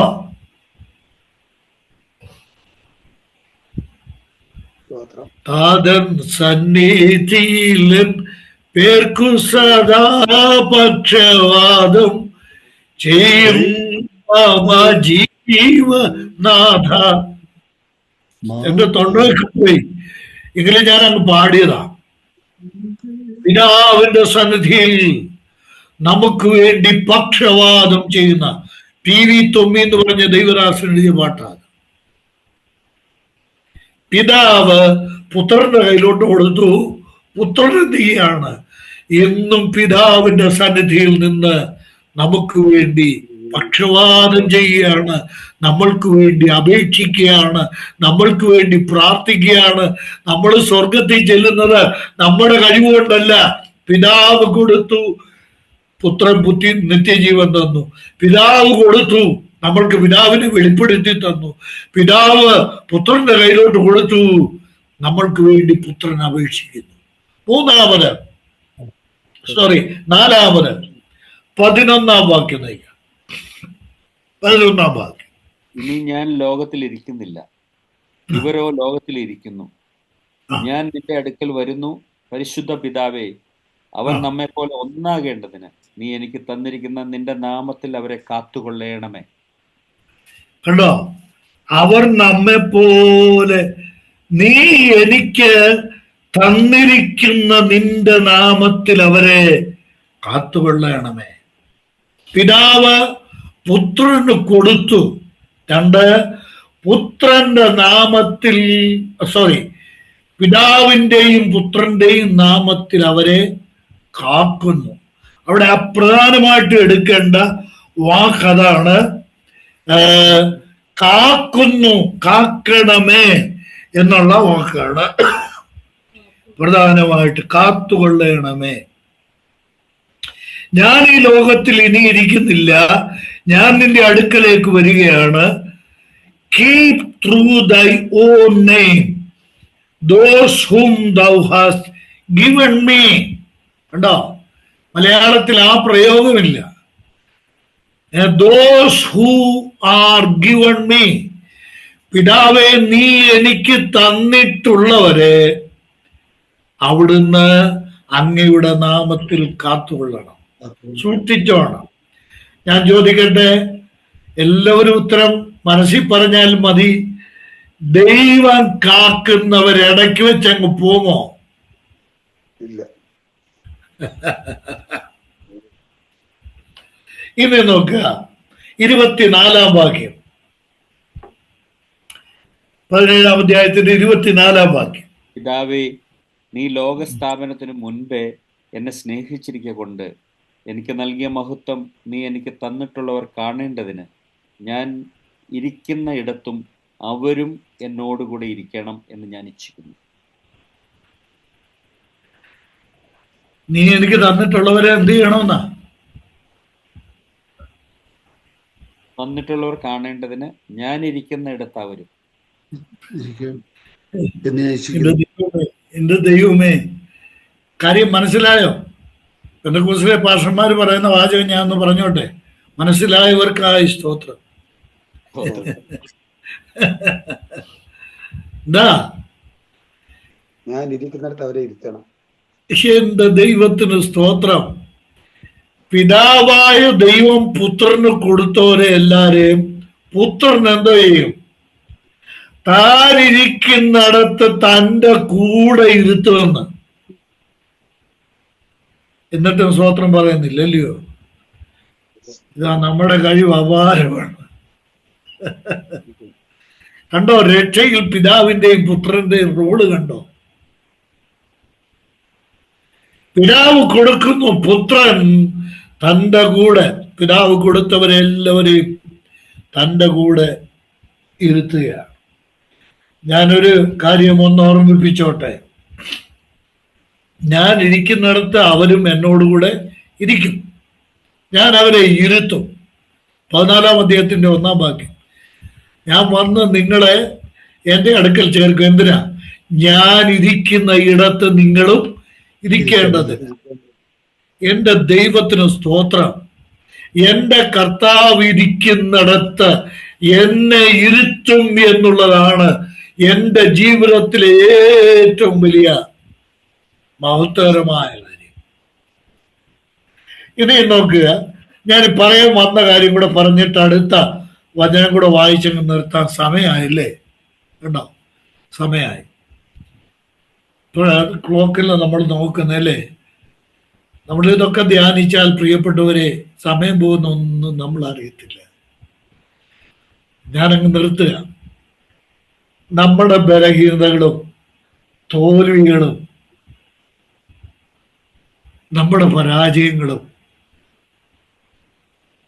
നമ്മുടെ കഴിവുകേടുകളും ഒക്കെ നമ്മുടെ കർത്താവിനറിയാം.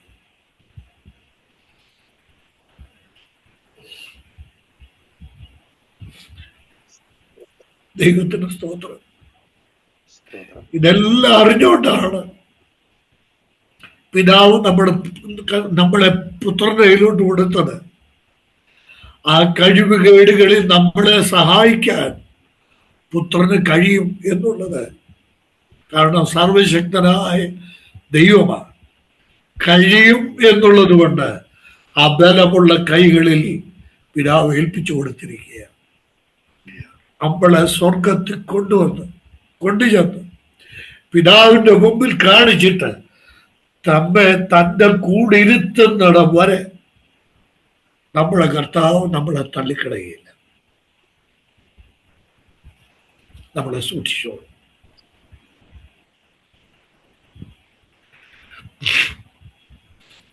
വളരെ പ്രധാനപ്പെട്ട ഒരു വചനം കൂടെ, 12 വാക്യം, 17 അധ്യായത്തിന്റെ 12 വാക്യം കൂടെ.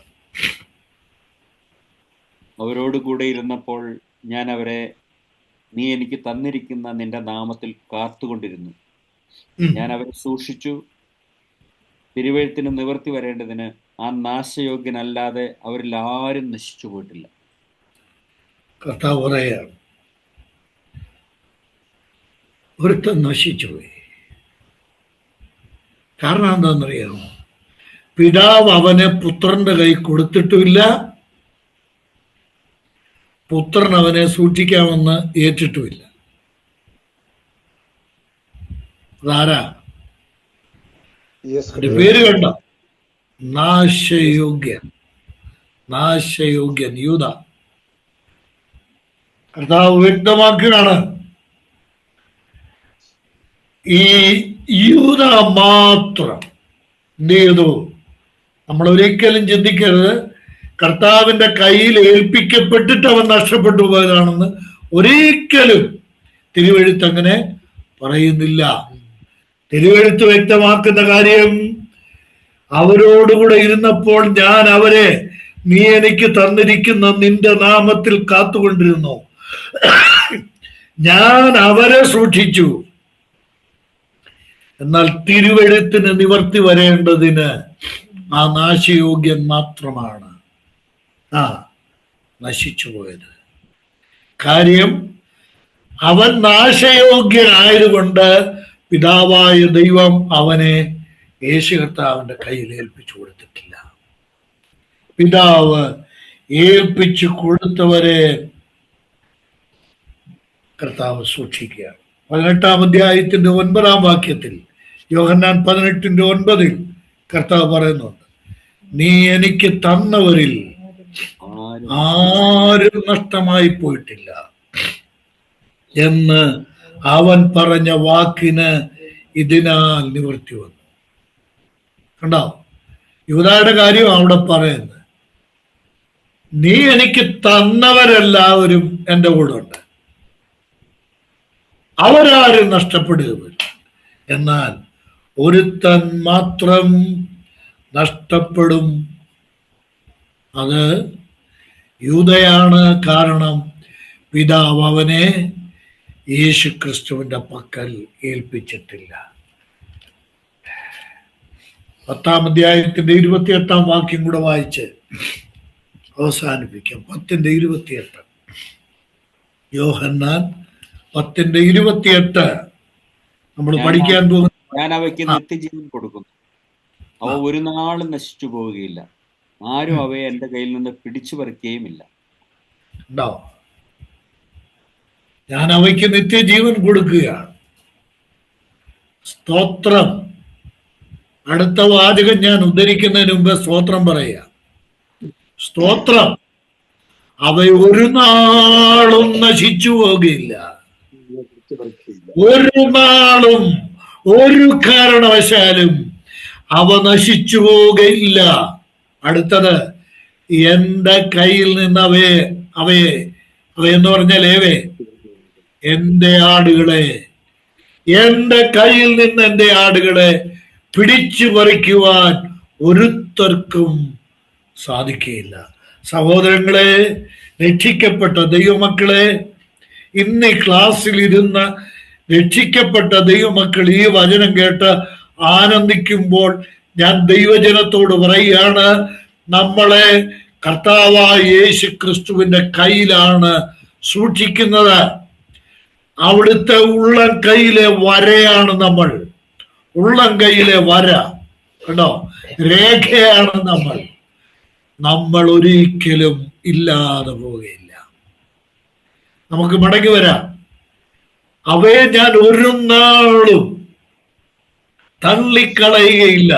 6-ാം അധ്യായത്തിലേക്ക് നമ്മൾക്ക് മടങ്ങി വരാം. എന്താ ഈ 37-ാം വാക്യം, എന്റെ പിതാവ് എനിക്ക് തന്നവയെ ഒക്കെയും എന്റെ അടുക്കൽ വരും, എന്റെ അടുക്കൽ വരുന്നവനെ ഞാൻ ഒരു നാളും തള്ളിക്കളയും. ഞാൻ ഈ 2 വചനം കൂടെ ഒന്ന് ചേർത്ത് വെച്ചോട്ടെ.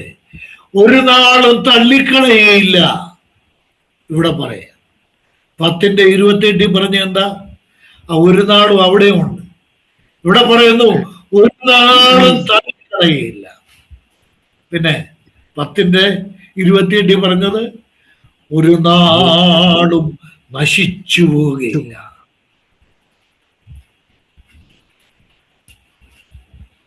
ഒരു നാളും തള്ളിക്കളയില്ല, ഒരു നാളും നശിച്ചു പോവുകയില്ല.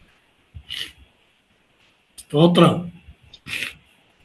എബ്രായർക്ക് എഴുതിയ ലേഖനം 13-ാം അധ്യായത്തിലൊരു വാക്യം നമുക്കറിയാം, ഞാൻ നിന്നെ ഒരു നാളും കൈവിടുകയില്ല, ഒരു നാളും ഉപേക്ഷിക്കുകയില്ല. ഒരു നാളും കൈവിടുകയില്ല, ഉപേക്ഷിക്കുകയില്ല. മൂലഭാഷയിൽ 5 പ്രാവശ്യം ഇല്ല എന്ന് ചേർത്തിട്ടുണ്ടെന്നാണ് ഞാൻ വായിച്ചിട്ടുള്ളത്. ഇല്ല, ഇല്ല, ഇല്ല, ഇല്ല, ഇല്ല, ഒരു നാളും ഞാൻ നിന്നെ തള്ളിക്കളയും. ദൈവം തള്ളിക്കളയുകയില്ല എന്ന് പറഞ്ഞാൽ അതിന്റെ അർത്ഥം തള്ളിക്കളയുകയില്ലെന്ന് തന്നെ. വേറൊരർത്ഥവും ഒരു പണ്ഡിതനും കണ്ടെത്തണ്ട. ദൈവത്തിന് മഹത്വം. എൻ്റെ അടുക്കൽ വന്ന് എന്നിൽ വിശ്വസിക്കുന്നു. പിതാവ് പുത്രന് കൊടുക്കുന്നു, നാം പുത്രന്റെ അടുക്കൽ ചെല്ലുന്നു, പുത്രൻ നമ്മളെ കാക്കുന്നു എന്നുവരെ തരാം. മഹത്വത്തോടെ മഹിമാ സന്നിധിയിൽ നിർത്തുന്നവൻ. നമുക്കെല്ലാവർക്കും ദൈവത്തിന് ഉറക്ക സ്തോത്രം പറഞ്ഞ് ദൈവത്തെ മഹത്വപ്പെടുത്താം. എത്ര ഉന്നതമായ ഒരു സ്ഥാനത്തേക്കാണ്, എത്ര വലിയ സെക്യൂരിറ്റിയാണ്, എത്ര വലിയ സുരക്ഷിതത്വമാണ് നമ്മൾക്ക് തന്നിരിക്കുന്നത്. ശവക്കല്ലറ കൊണ്ട് അവസാനിക്കുന്നതല്ല ജീവിതം. അതിനപ്പുറത്ത് പലരും അവരുടെ നിത്യത നരകത്തിൽ നയിക്കേണ്ടി വരുമ്പോൾ നമുക്ക് പിതാവിൻ്റെ, പുത്രന്റെ, പരിശുദ്ധാത്മാവിന്റെ ത്രിയേക ദൈവത്തോടൊപ്പം നിത്യതയിൽ കഴിയാൻ ലഭിച്ചിരിക്കുന്ന മഹാഭാഗ്യത്തിനായി ദൈവത്തെ മഹത്വപ്പെടുത്താം.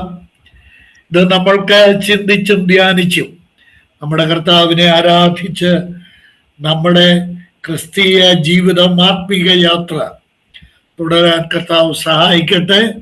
ഈ വചനങ്ങളാൽ ദൈവം നമ്മേവരെയും അനുഗ്രഹിക്കുമാറാകട്ടെ.